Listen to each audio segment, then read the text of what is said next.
obviously people are talking about the candidates, they're talking about the issues, but the moderators, though, they have their own sets of responsibility and their own sets of preparation that they have to do. So kind of speak to that as a journalist yourself. What would you hope to have happening behind the scenes? Well, Jaden, I think different journalists moderate debates differently, and I think that that's okay, right? It's fine to have a variety of approaches, but I think moderators go in with an objective, and hopefully they're looking to bring something out of the candidates for the public, for the voters to see that they haven't necessarily seen. So that's going to be different in a presidential race versus, say, a congressional race or a mayoral race, right? We haven't seen Trump and Biden debate since the last time they ran against each other. We haven't seen them in a number of forums with each other, like you might see in a mayoral contest or in a state legislative race. So I think that calls for more of a hands-off approach in the presidential debate to really just let these two men talk and kind of hash things out. A two-person debate is very different than like a six-person debate that we did in Colorado's 4th Congressional District, where Republican Congressman Lauren Boebert was running against 5 people. That also requires a different style of debate moderation, in my viewpoint, to keep 6 trains running on time as opposed to 2. So I think what's most important is that the moderators have a plan, they know what service they want to provide to voters, and then they execute on it. And before this debate, this isn't something we see often, but there has been some criticism that the Trump campaign has been giving to one of the moderators, Jake Tapper. Is that something that's normal to see before a debate?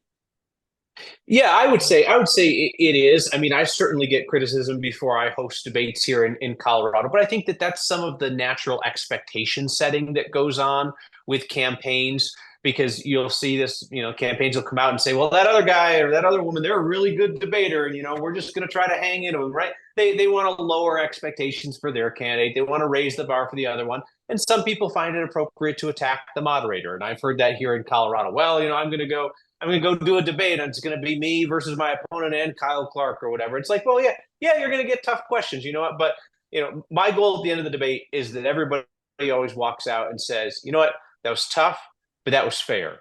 And I can't remember the last time somebody walked out of one of our debates and had a gripe. Everybody said, yep, you know what? You gave it to me pretty good. You gave it pretty good to everybody else, too. And that's the way that it works.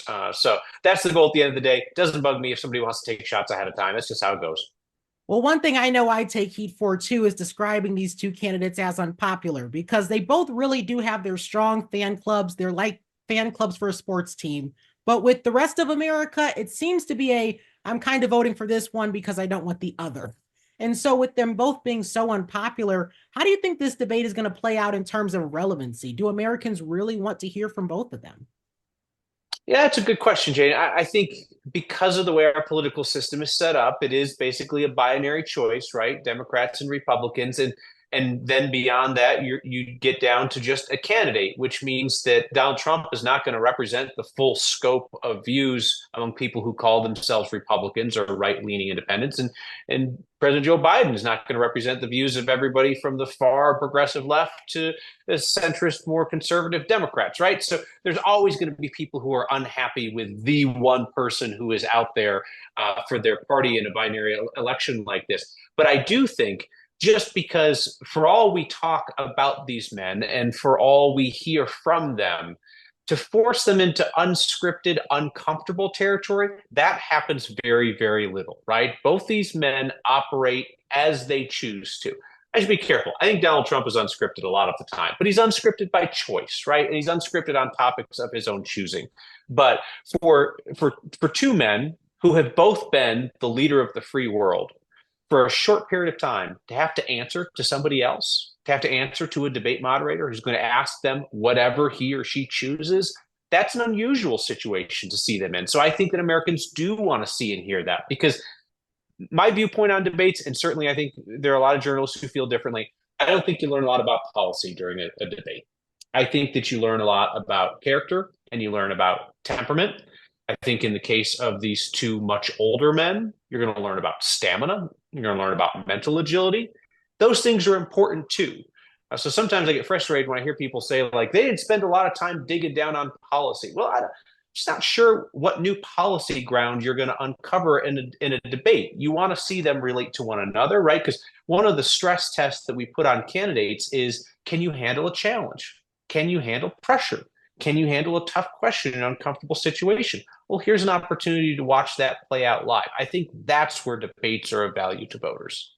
I'm really glad you mentioned that because still from 2020's debate, we're still talking about how much of that just really played a role in how the election turned out because you heard so many frustrations voiced over President Trump, who did a lot of over talking. And that was something that kind of played into the rules for this debate, which is mics muted when they're not supposed to be talking. So that's definitely a big part of this. But one thing I am glad you mentioned was even on the different parties, there's a lot of separation because you'll hear a lot of younger voters who are talking foreign policy. And so the Israel Hamas war has been a big one. And so, what do you think young voters, people my age, may want to hear out of this? That's a good question. I think there's probably a pretty broad spectrum of young voters, like they are of voters of any age.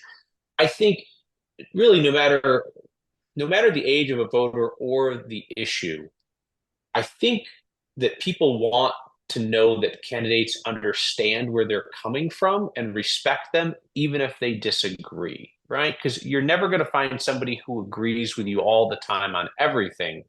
But I think voters get very uncomfortable when they say, she doesn't understand me. He doesn't respect me. Doesn't know what I'm dealing with. Doesn't know where I'm coming from. So I think it's vitally important for successful candidates to be able to prove through debates and interviews and forums and all kinds of other things that they understand the people who disagree with them, that they respect where good faith arguments are coming from. And I feel like that goes a long way as opposed to just being dismissive. And at the end of the day, that's also probably how a lot of these candidates convince reluctant voters who are on their side to come out and vote for them. So maybe it's some young people who say, I don't like the way that Joe Biden has handled the Israel Hamas conflict, but he understands where I'm coming from. He's just made a different choice. And I think also that's where Donald Trump has an opportunity to speak to people who might not like his temperament or the way that he treats people or talks to people. So that some voters who might be inclined to him on policy would say, I see a man up there who is at least grappling with the way that he behaves and acknowledges it, as opposed to saying, I have no idea why anybody would take issue with the way that I talk to people. I think there's some opportunities for common ground through these debates. One thing we already established was, yeah, that debates don't tend to be as much about policy because there's going to be plenty of time about policy to come. And the thing is, this is an early debate and we still have the entire summer to go. And so when we have a debate like this that's so early and happening at this time, can it really be dangerous for a candidate to make a slip up at a debate like this? I think a slip up anytime is dangerous. I mean, I'll tell you when I like to do debates, when we schedule our debates at 9 News here in Colorado, is I want to do the debate as close to the moment that voters get ballots in their hands. Now, Colorado's a state where every voter gets a ballot mailed to their home. It's a fantastic way to vote. And I like to do the debate like the day before, the day of, or the day after when they get that ballot, to give people the maximum opportunity to capture their attention. You could talk about who benefits from this early debate. At the end of the day, I think it's also questionable just how much debates, move big races, unless there is a key moment that reinforces something that people already think about a candidate, right? If you look at the one or two biggest issues for both Trump and Biden, if one of those things manifests itself on the debate stage, I think that can help to feed a narrative.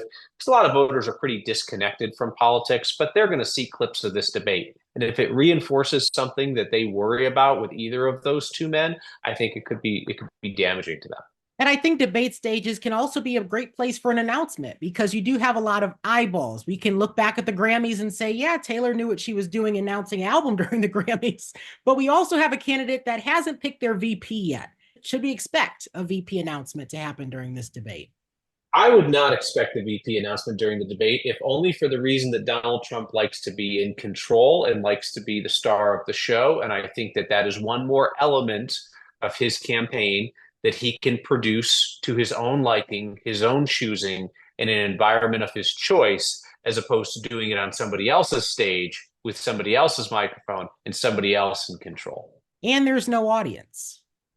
And no audience, which clearly the former president feeds off of and likes. There's another unpopular opinion that I have about debates. As a moderator, I like an audience. I know a lot of folks, including a lot of journalists, don't like an audience in the room. I will say I think there's a big difference between a well-behaved audience and an out-of-control audience. I would also say that I think that has a lot to do with the way that the moderator relates to the people in the audience ahead of time, sets clear expectations with the campaigns and their supporters of how things are going to work. We've had some great debates out here in Colorado with very large audiences. I think that often audiences bring out the best in candidates. It allows for what I think is sometimes a more natural conversation. If nothing else, they can feed off the energy in the room. They can get some real-time feedback on how lines are landing, how they're performing. That's tougher to read when it's just their opponent who doesn't like what they're saying and two moderators who are sitting there stone-faced. But to have a crowd of people. Now, if the crowd gets out of control, they're unruly, they're participating, that kind of thing, that's no good. But I've done dozens of debates in Colorado, and we've never had that issue at the state and local level. We've had very respectful audiences. But I'm telling you, when a line lands and you hear the air go out of the room, like that's something. That's interesting. And again, that to me challenges the candidates and brings something out of them in that moment. Because you know what? They're going to be in big meetings. They're going to be doing a State of the Union or a State of the State address. And they're going to say something that really lands or doesn't land. And the room's going to react on them in that moment. Just so to watch that play out in the debate, some people can say it's an artificial environment. Well, I don't know. I think that they're going to have lots of environments like that in which they have to deal with the reactions of crowds in real time. And I also think that it makes them a little bit more accountable to the people who matter in the end, which are not the moderators and is not their opponent, but is the voters. So to have some representative of the voters in the room beyond the moderators who do represent voters in the public, I like that element of realism. You might have shifted my perspective on this because I didn't really like the idea of audiences at debates, but that's another way of looking at it when you have the audience, the voters, right there in the room with you. That's another thing to keep in mind, I guess, for this debate. But I think that when we're coming into the end of this, obviously a lot of questions are going to be asked. But what do you think is going to matter most, though, to Americans besides just the candidates themselves and their behaviors during the debate? I really think it comes down to, does either of the candidates display behavior, a tendency, a flaw that reinforces people's biggest preconceptions or concerns about them, right? Does President Biden show signs of slipping mental acuity or an inability to follow the conversation, or is he sharp and decisive and alert, the things that his opponents say that he's not, right? I think, and that has a lot less to do necessarily with what exactly he says, but how he says it and how he behaves. I think with Donald Trump, I think we know that there's certain voters who really like his policies, but want to see him demonstrate the ability to control himself, right?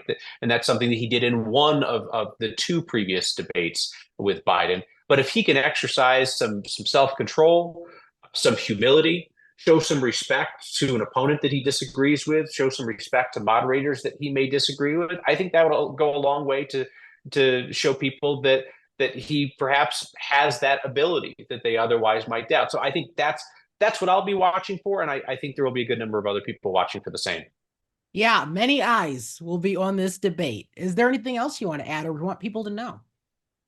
Well, no, I greatly appreciate you reaching out to me all the way in Colorado to talk about politics and how debates work. It's something that I'm passionate about as a local journalist. There are too many places in America where candidates don't debate anymore.